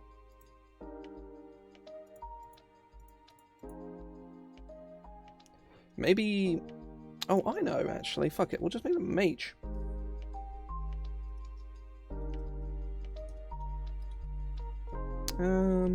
That's a cool name, Savashia. I'll steal that at some point. I say that, I'm writing this right now, but I'm going to use the name for something else, probably. Oh. I'm just trying to... There we go. The creaky chair. How it creaks. Oh.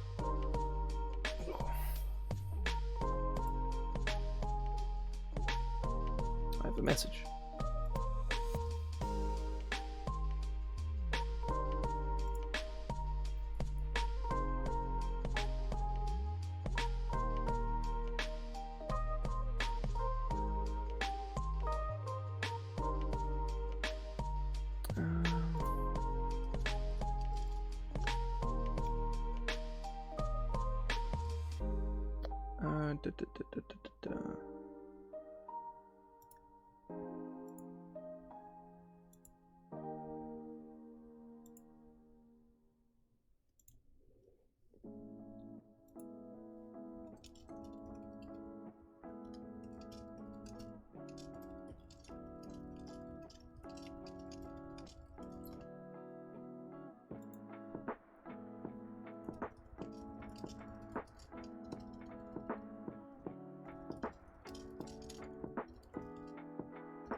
I am fucking sweltering. This is bad. Savashia.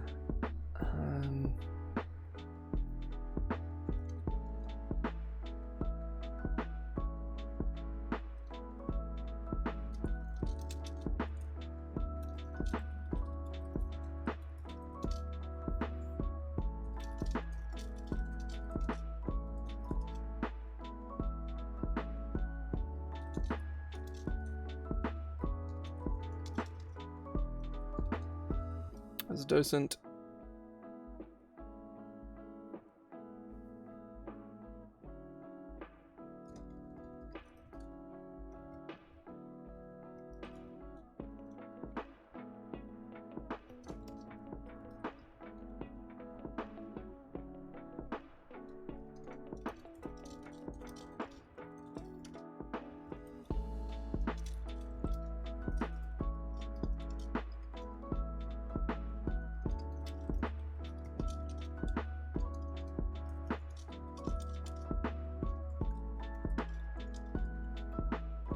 Many of Sithul for writing or for scribing, for scribing many of Sithul's holy texts.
preferring to study and teach.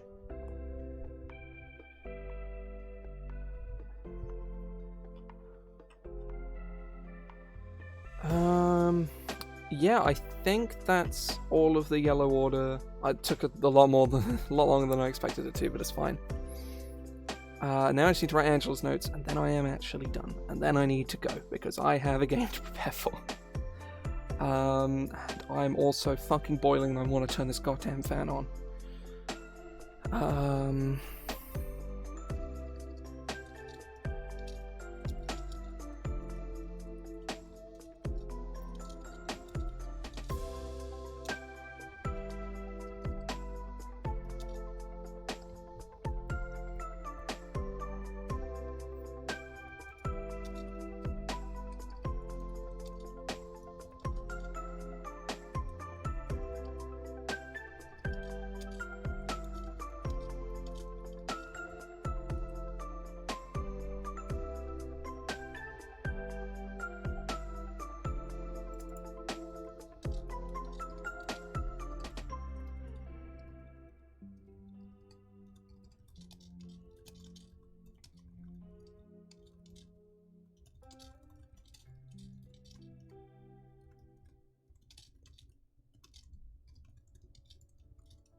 The most obvious picks for leadership are either Nyx or Savashia.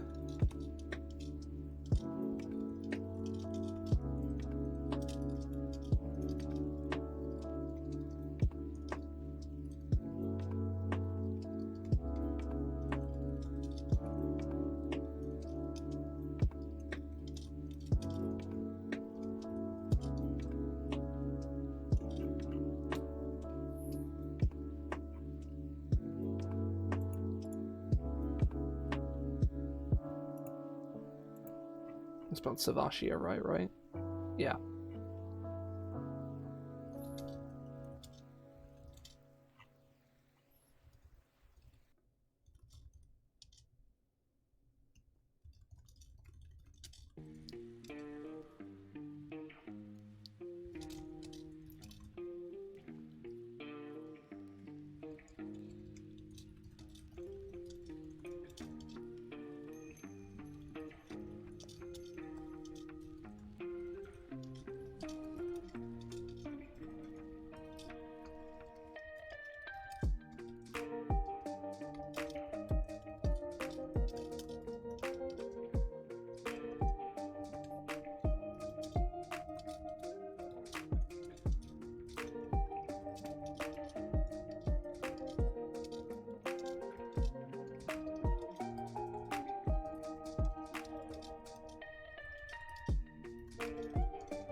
It doesn't really talk about Rurik all that much, but some of these are kind of like that, you know?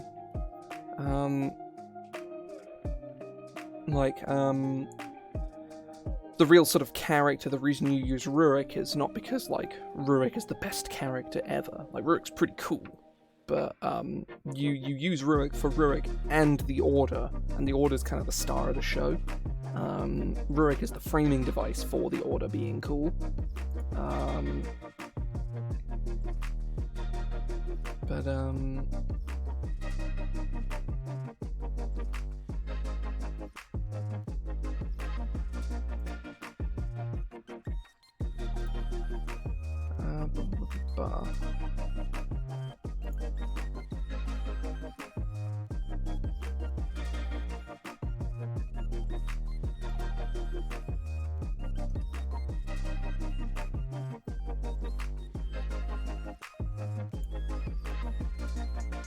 Okay, right. I think that's that. I'm gonna stat Rurik in my own time, probably tonight. But otherwise, I think that leaves everything. That's me kind of done, which I'm happy with. I'm happy with how this turned out. I think it looks good. I've written a lot in a pretty good amount of time. It took me about 2 hours, including about at least like 20 minutes where I was talking about like English wildlife and conservatories. So, that's pretty good. I've done a fair amount of writing. Obviously the stats I'll do in my own time. There's a whole bunch of lore here. There's characters.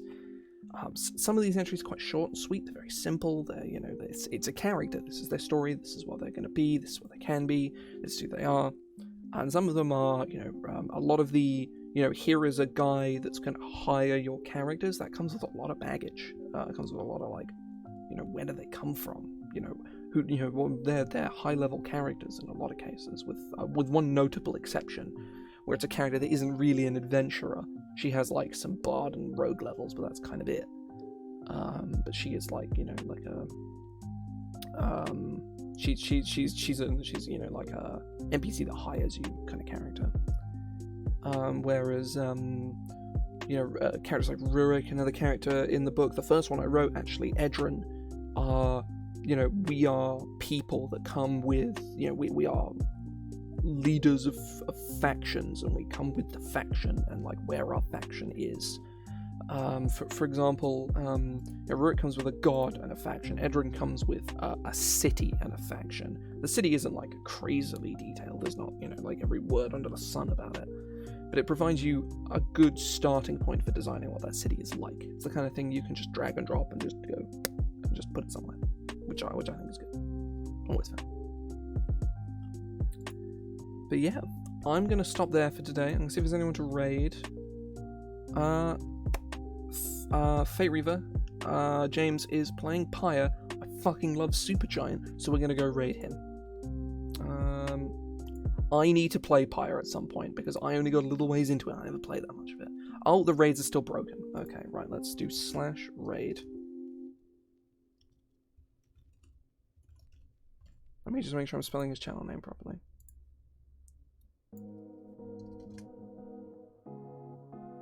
There we go.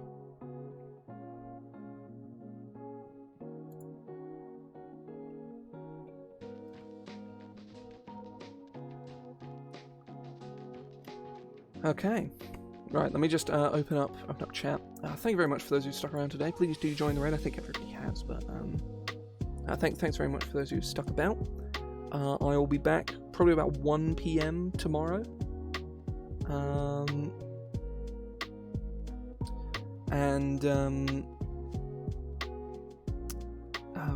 I'll be back about 1 PM tomorrow. I'm going to write another character in that time. But yeah, thanks so much for sticking around, folks. I'll hopefully see you tomorrow. See ya.